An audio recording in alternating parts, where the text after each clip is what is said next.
여호와 이레라는 제목을 가지고 말씀을 나눌 때 우리 2주간에 거쳐서 이 본문으로 말씀을 나누겠습니다. 지금 우리의 삶을 정의하자면요. 여러분 무엇이라고 정의할 수 있을까요? 여러분의 삶을 한마디로 정의해 보자면 어떻게 될까요? 나는 지금 무엇을 하는가? 삶을 정의해 보면 다양한 표현들이 등장할 겁니다. 근데 제가 지나온 세월들을 보니까요. 삶은 무엇을 하는 것인가? 삶은 준비하는 겁니다. 준비하는 거예요. 미래를 준비합니다. 여러분 초중고를 다 뭘 위해 준비하셨어요? 대학교 입시를 위해 준비했죠. 대학교에서는 뭘 준비할까요? 취직을 위해 준비합니다. 취직을 하고서는 뭘 준비합니까? 자녀 양육을 준비합니다. 자녀 양육을 준비하고 나서는 뭘 하죠? 네, 무덤을 준비하겠죠. 슬프지만 그렇습니다. 인생은 뭐냐면요. 제가 보니까 준비하다 끝이 나요. 준비의 연속입니다, 여러분. 내가 준비하며 나가면서요. 이 인생 길을 걸어갑니다. 살펴보면 앞에서 말씀드렸던 것처럼 청년의 때만 준비하면 되는가? 아니요. 결혼하면 아이를 낳습니다. 그들의 미래를 여러분이 준비하는 거예요. 때로는 이 준비가 제대로 되지 않아서 걱정이 됩니다. 염려가 되고요. 근심이 됩니다. 지금 이제 07년생들에게 그렇게 막 와닿지 않을 거예요. 이제 대학교 들어가니까요. 이제 대학교를 졸업할 쯤, 이제 취직을 하고 이제 결혼을 앞에 둔 우리 청년들에게는 피부에 와닿을 겁니다. 준비가 안 되었는데. 끝이 없습니다. 준비가 되지 않아서요. 우리의 인생은 걱정과 염려와 한탄뿐이에요. 그리고 준비하려고 열심히 발버둥 칩니다. 그렇게 살고 있는 저와 여러분에게요. 오늘 하나님의 말씀이 이렇게 말씀합니다. 준비만 하고 있는 너희에게 하나님이 주시는 말씀이에요. 그 말씀이 무엇이냐? 바로 하나님이 준비하심을 이야기합니다. 그게 여호와 일이에요. 너희의 인생이, 우리의 인생이 준비만 하다 끝나는 인생이 아니다. 하나님이 준비하시고 하나님이 그 길을 보여주시고 나타내심을 본문은 말씀해 줍니다. 그러면 하나님이 어떻게 우리를 준비하실까요? 오늘 말씀해 보니까요. 첫 번째는요. 말씀으로 준비하십니다. 하나님께서 말씀으로 준비하세요. 구체적으로 이 아브라함에게 주시는 말씀이 있는데요.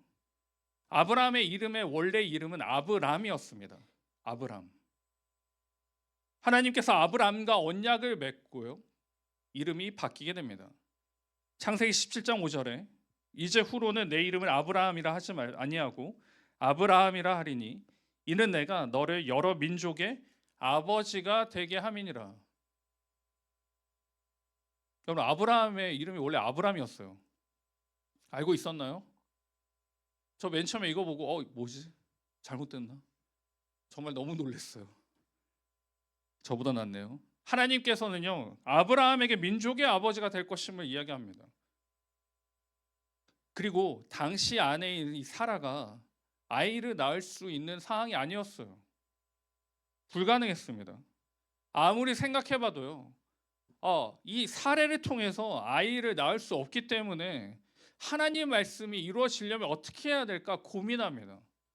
어떻게 하면 하나님 말씀을 이룰 수 있을까? 대단한 노력이죠. 용기입니다. 하나님 말씀을 이루기 위해 열심히 노력하죠. 그래서 인간적인 방법으로 하나님 말씀을 이루려고 합니다. 바로 사라의 여종 하갈을 통해서 아들을 낳습니다. 이스마엘이죠. 여러분 지금 이게 하나님 말씀이 응답된 걸까요? 아닌 걸까요? 어떻게 생각되십니까? 아브라함을 통해서 민족이 번성하고 확장될 것이라고 말씀을 하셨죠. 그런데 여종 하갈을 통해서 이스마엘을 낳았습니다. 말씀이 이루어진 걸까요? 어떻게 생각하십니까? 말씀이 성취된 것처럼 보여요. 그죠? 큰 틀에서 보자면 그렇습니다. 아브라함의 아들이죠. 큰 틀에서는 그래요. 그런데 하나님은 그렇게 이해하지 않으셨어요. 창세기 17장 19절인데 우리 같이 한번 읽겠습니다. 시작. 하나님이 이르시되 아니라 내 아내 사라가 내게 아들을 낳으리니 너는 그 이름을 이삭이라 하라. 내가 그와 내 언약을 세우리니 그의 후손에게 영원한 언약이 되리라. 이스마엘이 아니라 사라를 통해서 태어날 이삭이 네 자손이고 네 아들임을 이야기합니다. 그래서 창세기 21장 2절에 사라가 임신하고 하나님이 말씀하신 시기가 되어 노년의 아브라함에게 아들을 낳으니 3절에 보시면 아브라함이 그에게 태어난 아들 곧 사라가 자기에게 낳은 아들을 이름하여 이삭이라 하였더라. 준비하시는 하나님은요 말씀하셨습니다. 아브라함에게 말씀하셨어요. 내가 분명히 너에게 아들을 줄 것이고 그 아들로 말미암아 민족이 창대하게 될 것이다. 아브라함이 말씀을 들었습니다. 근데 이 말씀을 어떻게 준비했을까요? 하나님이 준비할 시간을 주지 않았어요. 아브라함이 준비했습니다. 사라가 준비했어요. 말씀을 붙잡았지만 말씀대로 하지 않았습니다. 하나님이 하신다고 하셨는데요. 아담과 하와가 했어요. 아담과 하와래. 아브라함과 사라가 했어요. 그러니 문제가 생기는 거죠. 이스마엘이라는 사람이 등장하게 됩니다. 준비는 말씀으로 시작했습니다.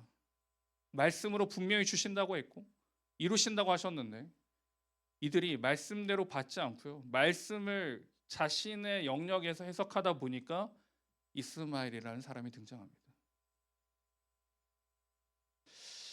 여러분 우리가 지금 말씀을 묵상하는 일들을 하고 있잖아요. 매일 아침마다 하나 모닝을 하고 있지 않습니까? 왜 이 말씀을 묵상해야 할까요? 왜 말씀을 묵상하고 우리는 하루 시작해야 됩니까? 이 하루의 날도요. 내가 준비하는 게 아닙니다. 하나님께서 준비하신 것을 깨달아 알기 위해 아침에 말씀을 묵상하고 기도하고 시작하는 거예요. 만약에 하나님의 말씀 묵상 없이 시작하는 이 하루는요. 누가 준비하는 하루입니까? 내가 준비하는 하루고요. 내가 이루어가는 하루입니다. 그러니 당연히 힘들고 어렵고 외로울 수밖에 없죠. 나중에 이 이스마엘이 어떻게 돼요? 쫓겨납니다, 여러분. 쫓겨나요. 말씀을 믿으시기 바랍니다. 말씀을 믿는다라는 게 뭘까?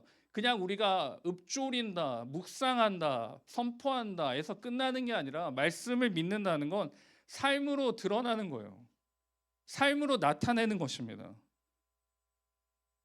제가 지난 겨울 수련회 때 여러분과 같이 이미지로 나누었던 그 카툰이 있는데 기억하십니까? 어떤 한 사람이 등산에 가다가요. 길을 잘못 들어서 절벽에 떨어지게 됩니다. 그때 나뭇가지 하나를 붙잡고 겨우 살아나요. 그러면서 기도하기 시작합니다. 하나님 살려주세요. 하나님 살려주세요. 하나님이 어떻게 말씀하셨을까요? 잡고 있는 손을 놓아라. 이렇게 말씀하셨어요. 그러면 지금 이 매달려 있는 이 사람은 어떻게 해야 될까요? 하나님 그게 아니에요. 살려달라고요. 죽기 싫습니다. 계속 이야기를 하는 거예요. 하나님은 계속 손을 놓아라 놓아라 해요. 아침이 밝았습니다. 마피아처럼 아침이 밝았어요. 이 붙잡고 있는 이 사람이 밑을 내려다 보니까요. 어느 정도 높이였을까요? 10cm였어요. 손을 놓으면 되는 겁니다. 손을 놓으면 땅이에요. 평안해요. 문제는 뭐예요? 말씀을 듣고 반응하지 못해요. 두려운 겁니다. 내가 보이지 않기 때문이죠. 내 눈에 나타나지 않기 때문이에요. 말씀을 믿는다는 것은 무엇일까? 내가 생각과 내 가치관과 내 경험이요. 말씀과 맞지 않을 때 내 걸 철회하는 겁니다. 내 걸 지우는 거예요. 그게 말씀을 믿는 겁니다, 여러분. 아브라함이 말도 안 되는 하나님의 말씀을 들었습니다.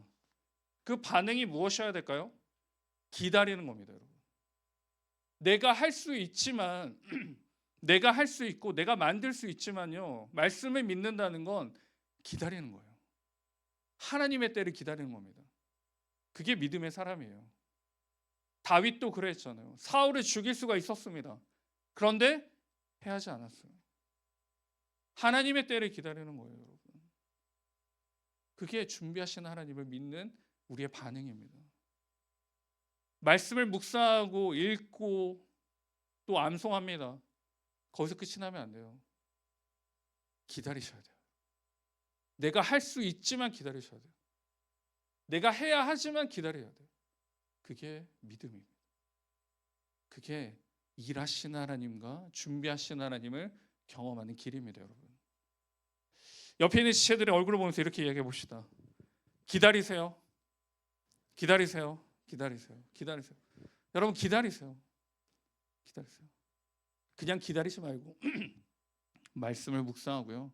그 말씀을 붙잡고 기다리시기 바랍니다. 지금 결혼하고 싶나요? 기다리세요. 하나님의 말씀이 있을 때까지. 내가 뭘 해야 될까? 조급하고 불안하고 염려가 있나요? 말씀 앞에 기다리세요. 여러분. 여호와 이레의 하나님께서 반드시 이루어 가실 줄 믿습니다. 믿으십니까? 믿으십니까? 이게 믿음이에요. 아브라함은 이걸 놓쳤었어요. 믿지 못했습니다. 자기 아내가 나이가 많았고 아들을 낳을 수 없는 상황과 환경이었기 때문에 하나님 말씀은 들었고 어떻게든 이루어 가실 것 같은데 그럼 나는 뭘 해야 될까? 뭘 했어야 됐나요? 아무것도 안 했어야 돼요. 여러분. 기다렸어야 돼요. 그게 말씀을 믿는 겁니다. 여러분 말씀을 믿으시기 바랍니다. 정말 믿으시기 바랍니다. 내가 할 수 있음에도 불구하고 하나님을 의지하는 것. 내가 할 수 있음에도 내려놓고 하나님을 바라보는 것. 그게 바로 준비하시고 인도하시고 이끄시는 그 하나님을 경험하는 길임을 꼭 명심하시기를 주님의 이름으로 축복합니다. 두 번째는요. 하나님께서 어떻게 준비하시느냐 실현하십니다. 여러분. 나타내십니다. 그냥 말씀으로 끝나지 않아요. 말씀으로 아들을 주겠다라고 끝나는 게 아닙니다. 평생을 기다리고 어떻게 하나님께서는 반드시 이루십니다. 2026년도에 보면요. 올해 이제 월드컵이 있습니다. 미주에서 열리죠. 가서 보면 좋겠지만 저는 못 갈 것 같아요. 집에서 보도록 하겠습니다. 운동 선수들의 인터뷰를 보면요. 가장 아쉽고 안타까울 때가 있다라고 합니다. 언제일까요? 경기에서 지는 게 안타깝고 아까운 게 아니에요. 내가 경기에 못 나가는 겁니다. 준비만 하는 거예요. 준비만 하는 거예요. 계속 언제 나갈지 모르니까 거기 필드에 보면 막 뛰어다니는 선수들 있죠. 막 저지 입고 막 뛰어다니는 선수들. 언제 나갈지 모르니까 준비는 계속해요. 그런데 경기에 나가지 못해요. 그러면 그 허탈감과 허무함은 너무 끝이 없다라고 이야기해요. 하나님께서 준비하시고 어떻게 하시느냐? 준비만 계속 하시는 게 아니라 반드시 이루심을 본문은 우리에게 말씀합니다. 반드시 이루어져요. 우리의 믿음과 신앙도 마찬가지입니다. 하나님께서 아브라함에게 말씀하신 것을 이루셨습니다. 그런데 여기서 끝이 아니라 이런 일이 일어난 것을 하나님이 일하신 것을 믿는지 확인하게 됩니다. 그 확인의 절차가 필요해요. 하나님이 여러분에게 행하신 그 모든 일들이 내가 정말 하나님이 하신 걸 믿고 있느냐 점검을 해봐야 합니다. 아, 그냥 시간이 돼서 된 거 아닌가? 아니 그냥 어떻게 하다 보니까 된 게 아닌가? 라고 생각할 수 있기 때문이에요. 아브라함도 그렇습니다. 하나님이 아들을 줍니다. 이삭을 줬죠. 그리고 이걸 점검하게 합니다. 이게 정말 하나님께서 하신 것인지를 고백하고 있는지 믿고 있는지를 확인합니다. 본문에 보시면 1절에 그 일 후에라고 기록합니다. 그 일 후에. 그 일은 어떤 일이냐면 이스마엘을 쫓아낸 일입니다. 이건 좀 이따가. 그 일 후에 쫓아낸 뒤입니다. 시간상으로 보면요. 앞에 사건들 직후에 일어난 게 아니라 적어도 한 10년 정도 시간이 흘렀습니다. 그래서 아브라함에게 하나님께서 뭘 하시느냐? 시험하십니다. 이 시험을 원어로 보시면 나사라는 단어를 사용하는데 이 창세기에서는 이 본문에만 시험이 등장합니다. 여러분, 그럼 시험은 하나님께서 주신 시험은 말이 될까요? 하나님이 나를 시험하신다고? 이해가 됩니까, 여러분? 그런데 여기서 말하는 시험은요, 그 시험이 아니에요. 영어로 우리가 한번 볼까요? 창세기 22장 1절에 테스트입니다.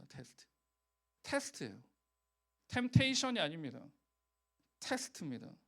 하나님께 종종 우리를 시험하십니다. 테스트를 하시는 거예요. 신명기 8장 2절에 내 하나님 여호와께서 이 40년 동안에 내게 광야길을 걷게 하신 것을 기억하라. 이는 너를 낮추시며 너를 시험하사 내 마음이 어떠한지 그 명령을 지키는지 지키지 않는지 알려 하심이라. 테스트예요. 우리를 파멸하는 시험이 아니라 우리를 믿음 안에서 더 겸손하게 나아가게 하기 위한 시험입니다. 하나님께서 아브라함을 테스트하세요. 그래서 2절에 보시면요. 새 번역으로 같이 한번 읽을까요? 2절입니다. 제가 읽을게요. 너의 아들, 네가 사랑하는 외아들 이삭을 데리고 모리아 땅으로 가거라. 내가 너에게 일러주는 산에서 그를 번제물로 바쳐라.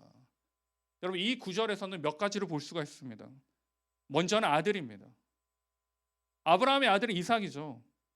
그런데 오늘 종들에게 하는 말이 뭐라고 합니까? 하나님께서 이 아브라함에게 이렇게 말합니다. 사랑하는 외아들 이삭을 데리고. 하나님도 이 이삭이 아브라함에게는 어떠한 존재인지를 알고 계시는 거예요. 그런데 사랑하는 외아들을 바치라고 합니다. 100세에 낳은 아들, 너무나도 의미가 크죠. 그럼에도 번제물로 바치라라고 요청하십니다. 두 번째는요, 모리아 땅입니다. 많은 산 중에 왜 모리아 땅인가? 모리아 산인가? 나중에 이곳에 성전이 세워지게 돼요. 그래서 이 모리아라는 뜻은 여호와가 보신다라는 뜻입니다. 여호와의 산이라고 불리기도 합니다. 자, 그러면 사람을 제물로 바치라라고 하나님이 말씀하세요. 다시 고대 근동 사회에 모압과 암몬 그 이방 나라에 유행하던 몰렉 신이 있었습니다. 그 몰렉 신에게 바로 이 인신 제사를 드렸어요. 자기 나라의 안녕과 번영과 발전을 위해서요. 그런데 하나님이 왜 이방 신처럼 아브라함에게 이삭을 바치라고 하셨을까? 여러분, 이 말도 안 되는 명령이에요. 아브라함의 반응이 나옵니다. 반항하거나 따져 묻거나 뭐 다른 반응이 없어요. 3절에 같이 한번 3절 나옵니까? 3절 제가 읽을게요. 아브라함이 아침에 일찍 일어나 나귀의 안장을 지우고 두 종과 그의 아들 이삭을 데리고 번제에 쓸 나무를 쪼개어 가지고 떠나 하나님이 자기에게 일러주신 곳으로 가더니. 바쳐라라는 말씀을 듣고요, 일찍이 일어나라고 나옵니다. 제가 개인적으로 묵상해 보면요, 한숨도 잠을 못 잔 것 같아요. 자기의 사랑하는 독자를 바치라고 하니까 여러분, 잠이 오겠어요?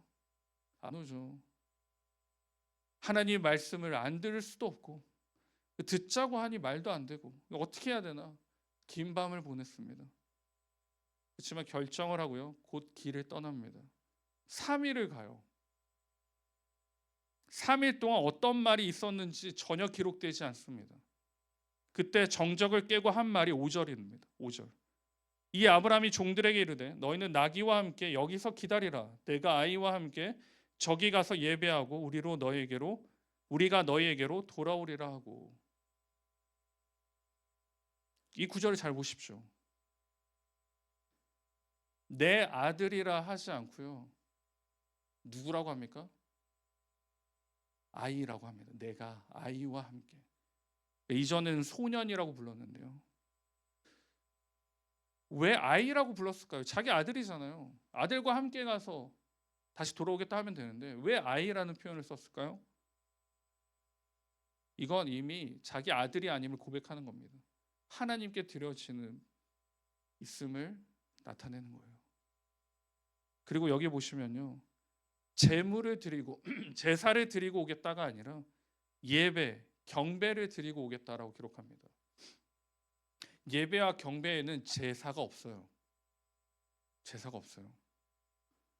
돌아오리라라고 기록한 건요, 베나수베라는 히브리어를 쓰는데 1인칭 복수예요.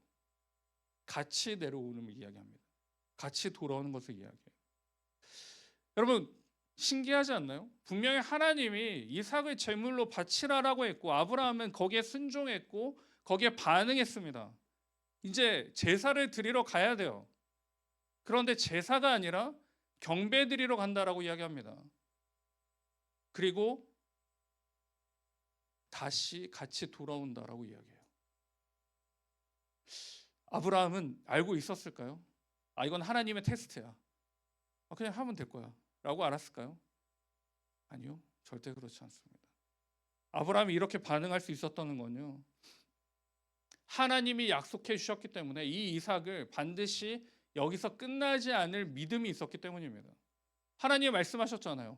이삭을 통해 내가 너를 민족을 창대케 하리라, 자손을 많게 하리라 라고 말씀하셨잖아요. 그러니 이 이삭이 없어지지 않는 거예요. 없어질 수가 없는 거예요. 하나님의 말씀을 믿으면요. 그 믿음으로 나아갑니다. 우리가 다음 주에 볼 텐데요, 진짜 이삭을 결박하고 드리려고 하죠. 칼을 들어 찌르려고 합니다. 왜 그랬을까? 믿은 거죠. 하나님이 하신 것을 믿고요, 하나님이 말씀하신 것을 이루는 걸 알기 때문에 믿음으로 나아가는 겁니다. 사랑하는 청년 여러분, 하나님이 우리의 인생을 준비하십니다. 믿으십니까? 믿으시기 바랍니다. 여러분, 믿으세요. 그런데 우리는 지금까지 이것을 경험하지 못했습니다. 하나님이 준비하는 걸 못 느꼈어요. 내가 준비해야 했고 내가 만들어 가야 했습니다. 아니면 하나님은 약간 방관하시는 분으로 이해하기도 했습니다. 뭐 하시는 거지? 하나님이 살아계시면 내가 지금 당하고 있는 이 일과 상황이 맞나? 날 유기하시는 건가? 포기하셨나? 라고 생각할 수 있습니다. 여러분, 이건 심각한 생각의 오류예요. 예비하신 하나님을 만나려 하지 않았습니다. 우리가. 그건 무엇일까요? 기다리지 않았어요. 기다리지 않았습니다. 잠잠히 참고 기다려라. 내 영혼아, 잠잠히 참고 하나님이 하실 일을 기대하고 바라보라. 그게 바로 일하시는 하나님을 경험하는 길입니다. 제가 요즘에 이런 단어를 사용하는지 모르겠는데, 오픈런이라는 거 들어봤죠? 오픈런 해보셨습니까? 저는 무엇을 사려고, 무엇을 먹으려고 줄 서는 걸 별로 안 좋아해요. 그걸 줄 서서 먹을 거면 다른 거 먹지, 뭐 이런 주의인데, 한창 베이글이 유명할 때가 있었습니다. 정말 유명할 때. 그래서 제가 그걸 베이글을 사려고 한번 아침에 가본 적이 있어요. 근데 줄이 베이글을 이렇게 먹어야 되나? 도대체 무슨 맛이길래? 먹어봤는데 그렇게 막 그러지 않았는데, 왜 기다리세요, 여러분? 왜 기다립니까? 자, 지난 한 주가 내가 기다려서 식사를 한 적이 있는 사람, 누가 우리 제일 잘 먹지? 청년 중에서 별로 없는 것 같네요. 기다려서 왜 먹어요? 2시간, 1시간 웨이팅을 걸고 베이글이든 퀴즈이든 왜 기다려서 가서 먹습니까? 기쁨이 있기 때문이죠. 가치가 있기 때문이잖아요. 그 시간보다 베이글이. 근데 여러분, 그 베이글을 먹으려고 기다리는데 하나님이 일하시는 걸 못 기다리는 건 말이 되나요? 우리의 인생에 모순이 너무 많아요, 여러분. 우리 신앙의 모순이 너무 많습니다. 하나님이 일하시는 걸 기다리지 못하는 저와 여러분. 그런데 맛집은 기다리는 이 아이러니한 상황 가운데 하나님은 어떻게 생각하시겠어요, 여러분? 제발 기다려달라고 하지 않으시겠습니까? 말씀 가운데 기다리고 인내하면 반드시 이룰 것을 하나님 말씀하십니다. 사랑하는 여러분, 하나님이 하십니다. 믿으시기 바랍니다. 하나님이 하세요. 그러니 내가 하려고 하지 마세요. 하나님이 준비하시니 내가 준비하지 않아도 됩니다. 말씀과 기도로 그 하나님 앞에 매여 있으면요, 하나님이 행하시고 일하시는 것을 꼭 경험하게 됩니다. 말씀을 맺겠습니다. 내가 준비하지 마세요. 하나님이 하실 거고요. 그 하나님이 일하실 수 있도록 여러분 참으세요. 기다리세요. 말씀으로 붙잡으세요. 그 말씀으로 말미암아 우리의 삶이 녹아들 때요, 우리에는 평화가 있고 인내가 있고요, 또 하나님에 대한 소망을 가지게 됩니다. 이번 한 주간 여러분 삶 가운데 하나님이 일하시고 하나님이 인도하시도록 참고 인내하며 그 은혜를 바라보는 우리 모두가 될 수 있기를 주님의 이름으로 축원드립니다.